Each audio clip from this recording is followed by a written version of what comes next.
Chưa trong game mà. Ăn của tôi hôm nay chơi game. Lại. Bây giờ không bằng. Nó cầm cục tạ vậy không bằng. Ra đây ơi, đứng gần. Ừ. Ra chút nữa. Ra chút nữa là được rồi đó. 1, 2, 3. À da chưa.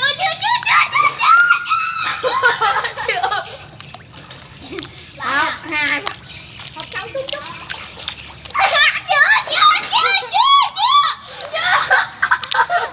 lại. Chưa hoài lẹ. 1, 2, 3. Trời ơi, cái được cái nha.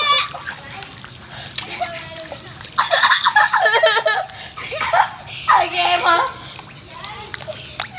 Đây là game chơi game đây. Quay vô đây.